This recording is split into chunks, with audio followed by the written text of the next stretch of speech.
Você vai entrar no seu quarto, vai esticar o dedo e apertar um interruptor. A luz vai inundar o ambiente instantaneamente, e você não vai parar para pensar nisso nem por um segundo.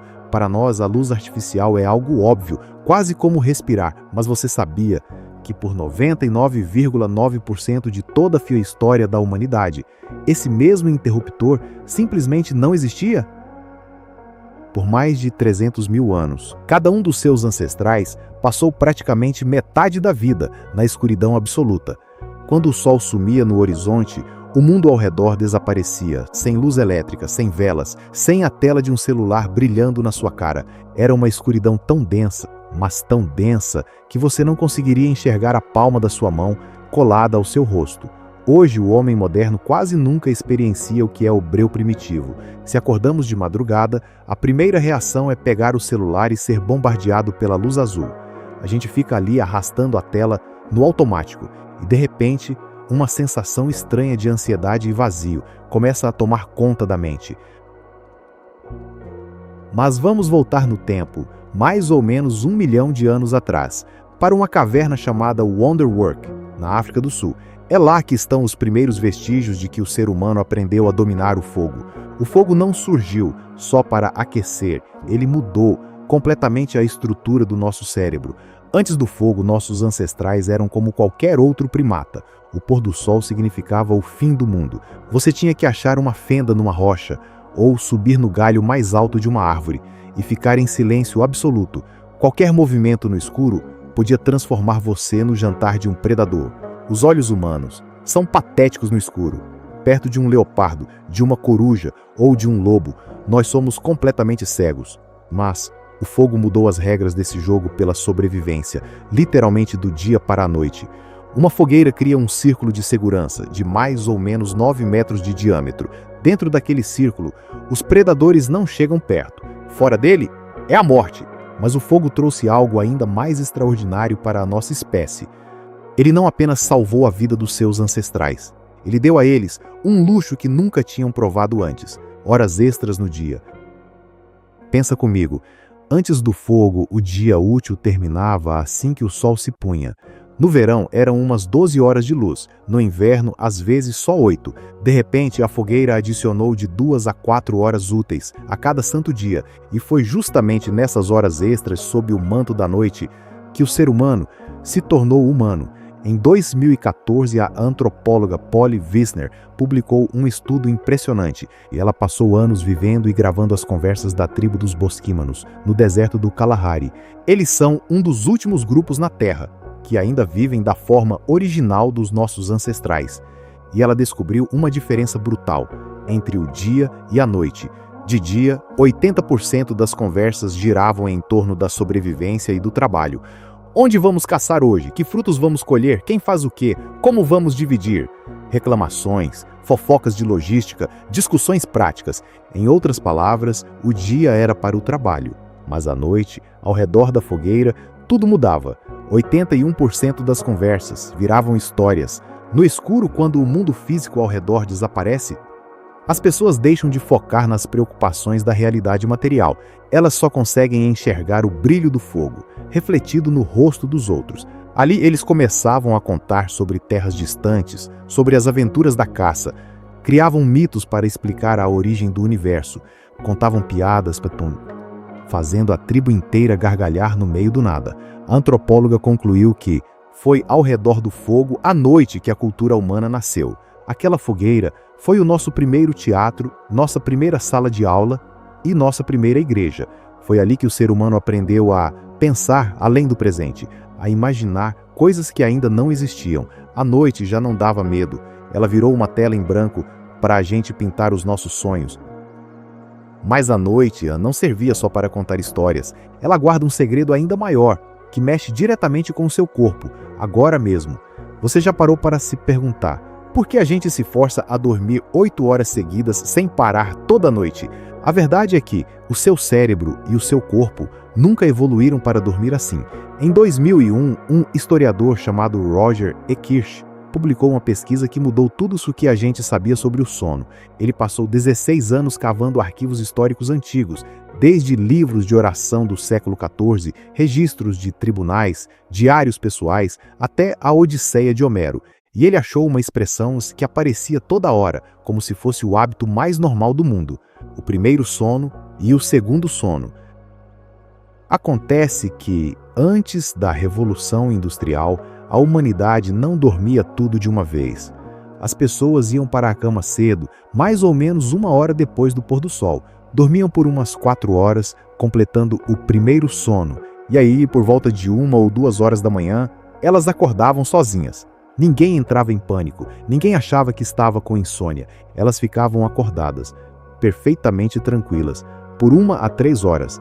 Depois, deitavam de novo e entravam no segundo sono por mais umas 4 horas, até o amanhecer. E o que as pessoas faziam nesse intervalo no meio da noite? De tudo um pouco. Um manual médico francês do século XVI aconselhava os casais que o melhor momento para conceber um filho era entre os 2 sonos, porque o corpo estava mais descansado e relaxado. Muitos aproveitavam para escrever em seus diários. Refletiam sobre os sonhos que tinham acabado de ter no primeiro sono, enquanto a memória ainda estava fresca. Muitos simplesmente ficavam deitados no escuro, pensando. Um guia médico dos anos 1500 dizia: o intervalo entre os 2 sonos é o momento em que a mente humana está mais calma e o mundo ao redor está mais quieto. É a hora perfeita para estudar, refletir e conversar com a própria alma. Os antigos chamavam esse período de The Watch, o relógio do silêncio. Voz mais grave, tom de lamentação. Por séculos, os tradutores modernos leram esses documentos, mas eles traduziram de propósito o termo primeiro sono como se fosse outra coisa. Por quê? Porque eles não conseguiam conceber que o ser humano pudesse dormir de um jeito diferente do nosso. Eles usaram a experiência de um mundo cheio de lâmpadas para julgar o passado. Mas aí, a ciência moderna teve que dar o braço a torcer e confirmar a história. Em 1992, o psiquiatra Thomas Weir fez um experimento inédito. Ele confinou um grupo de voluntários em um ambiente totalmente sem luz artificial, por 1 mês inteiro. Eles passavam 14 horas no escuro toda noite, exatamente como os nossos ancestrais. E qual foi o resultado? Em poucas semanas, sem ninguém mandar, nem sem ninguém forçar, o corpo de todos os voluntários ativou sozinho uma programação milenar. Eles dormiam 4 horas, acordavam por 2 e dormiam mais 4. Quando os cientistas mediram os hormônios deles nesse intervalo da madrugada, ficaram chocados. Os voluntários não tinham nenhum sinal de estresse ou ansiedade. Pelo contrário, o cérebro deles estava inundado de prolactina. ênfase. A prolactina é o hormônio que traz aquela sensação de paz, de plenitude. É o mesmo hormônio liberado quando você termina uma meditação profunda ou logo após um orgasmo.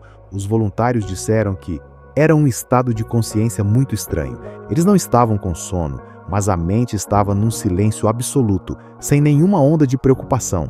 Eles se sentiam conectados com o espaço. Esse é o estado de consciência original do ser humano.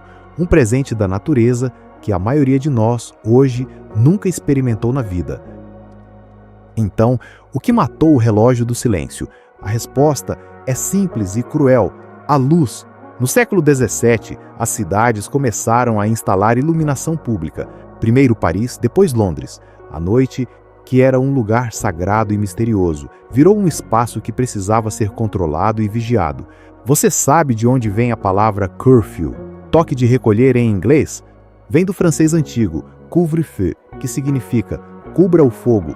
Na Idade Média, quando o sino da noite tocava, todas as casas tinham que apagar ou cobrir suas fogueiras, porque a noite tinha que ser escura. A noite era para descansar. Mas aí, em 1879, Thomas Edison comercializou a lâmpada elétrica e em menos de uma geração, a escuridão que moldou a humanidade por 300 mil anos foi varrida do mapa.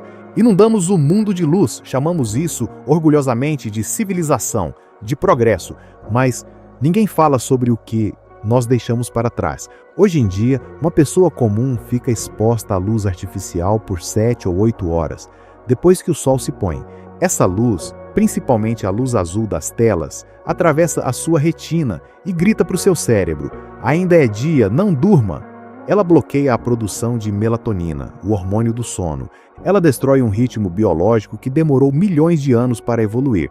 Nós forçamos o nosso corpo a dormir 8 horas seguidas, num ambiente poluído por luzes.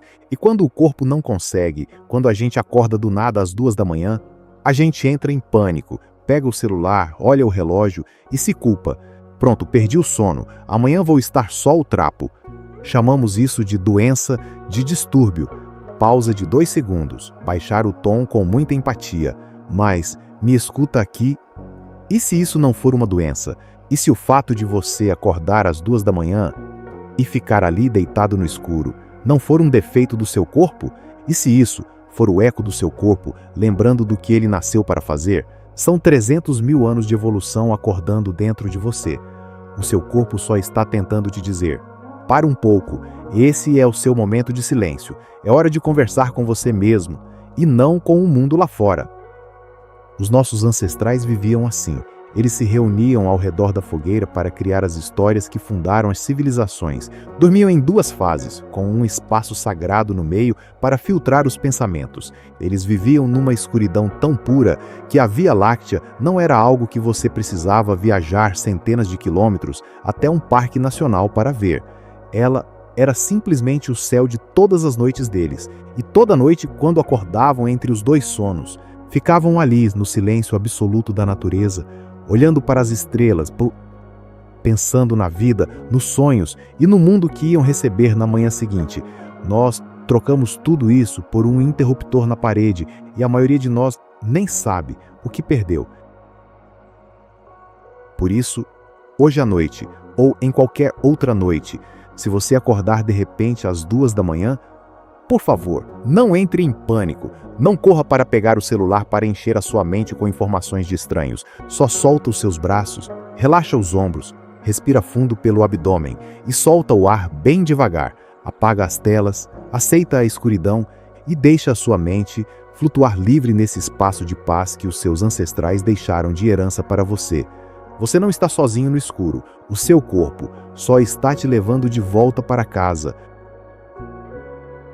Tenha uma noite de muita paz.